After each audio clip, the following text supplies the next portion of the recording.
ಇಲ್ಲಿ ಚಲೋ ಚಲೋ ಬನ್ನಿ.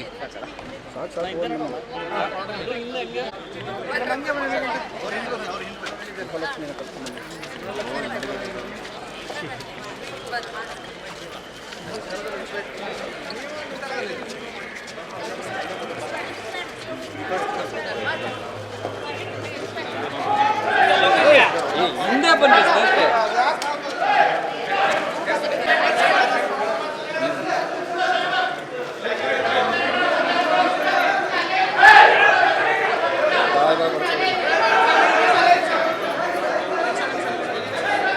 ಮೇಡಮ್ ಈ ಕಡೆ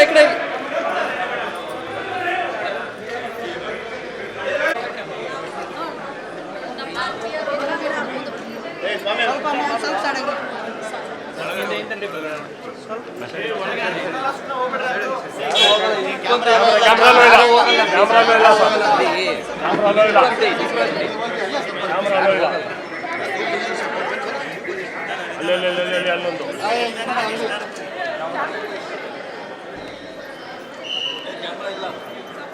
ಸರ್ ಕೈ ಹಿಡಿಸಿ ಸರ್ ಹೋಗ್ಲಿ.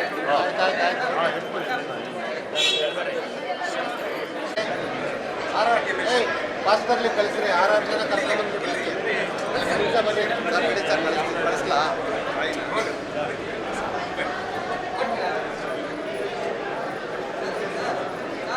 ನೀವು ಪಾಸ್ ತಗೊಂಡ್ಬರೋಗಪ್ಪ ಆ ಕಡೆ.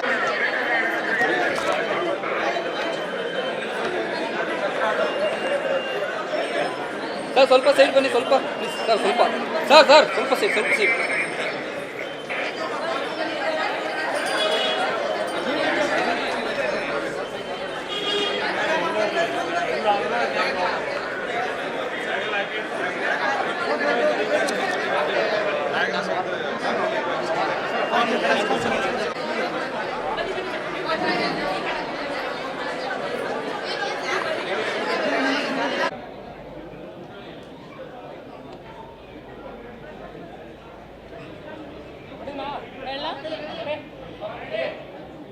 ಇವತ್ತು ನಮ್ಮ ಭಾಗದ ಉತ್ತರ ಕರ್ನಾಟಕದ ಶಕ್ತಿಪೀಠ ಸುವರ್ಣ ವಿಧಾನಸೌಧಕ್ಕೆ ರಾಜ್ಯದ ಮೂಲೆ ಮೂಲೆಯಿಂದ ಎಲ್ಲ ಗೃಹಲಕ್ಷ್ಮಿಗಳ ಒಂದು ಭೇಟಿಯನ್ನು ಏರ್ಪಾಡು ಮಾಡಿದ್ದೀವಿ.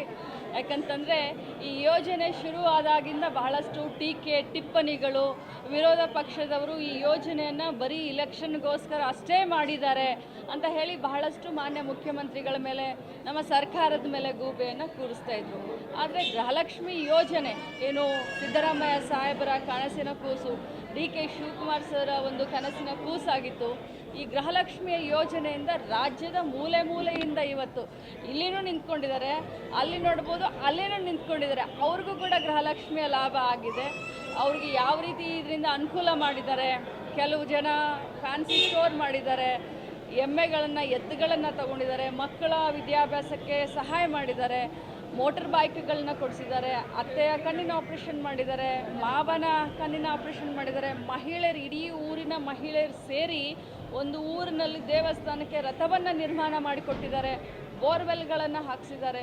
ಸೊ ಈ ಎಲ್ಲ ಮಹಿಳೆಯರನ್ನು ಇವತ್ತು ಮಾನ್ಯ ಮುಖ್ಯಮಂತ್ರಿಗಳು ಮತ್ತು ಉಪಮುಖ್ಯಮಂತ್ರಿಗಳ ಜೊತೆಯಲ್ಲಿ ಸಂವಾದ ಕಾರ್ಯಕ್ರಮ ಮಾಡಿಸೋದಕ್ಕೆ ಮತ್ತು ವಿಶೇಷವಾಗಿ ನಮ್ಮ ಇಲಾಖೆ ಮಹಿಳಾ ಮಕ್ಕಳ ಕಲ್ಯಾಣ ಇಲಾಖೆಯ ಕೆಲಸ ಯಾವ ರೀತಿ ಇರುತ್ತೆ, ಈ ಯೋಜನೆಯ ಅನುಷ್ಠಾನ ಹೇಗಿರುತ್ತೆ, ಇಲಾಖೆಯ ಅಧಿಕಾರಿಗಳ ಜೊತೆ ಒಂದು ಸಂವಾದ ಕಾರ್ಯಕ್ರಮವನ್ನು ಕೂಡ ನಾವು ಮಾಡ್ತಾಯಿದ್ದೀವಿ. ಜೊತೆಯಲ್ಲಿ ಟ್ರಾನ್ಸ್ಜೆಂಡರ್ಸ್, ಈ ಸಮಾಜದಲ್ಲಿ ದಮನಿತರು, ಧ್ವನಿ ಇಲ್ಲದಂಥವರು ಅಂತ ಬಹಳಷ್ಟು ಟೀಕೆ ಟಿಪ್ಪಣಿ ಇರ್ತಾಯಿತ್ತು. ಆದರೆ ಇವತ್ತು ಗೃಹಲಕ್ಷ್ಮಿಯ ಯೋಜನೆಯನ್ನು ಟ್ರಾನ್ಸ್ಜೆಂಡರ್ಸ್ ಕೂಡ ಈ ತಿಂಗಳದಿಂದ ನಾವು ಕೊಡ್ತಾ ಇದ್ದೀವಿ. ಅವರು ಕೂಡ ಅವ್ರನ್ನೆಲ್ಲರನ್ನೂ ಕೂಡ ಇವತ್ತು ಕಲಾಪದ ವೀಕ್ಷಣೆಗೂ ಕರ್ಕೊಂಡು ಹೋಗ್ತಾ ಇದ್ದೀನಿ. ಮುಖ್ಯಮಂತ್ರಿಗಳು ಉಪಮುಖ್ಯಮಂತ್ರಿಗಳ ಜೊತೆ ಸಂವಾದ ಕಾರ್ಯಕ್ರಮ ಕೂಡ ಏರ್ಪಾಡು ಮಾಡಿದ್ದೀವಿ.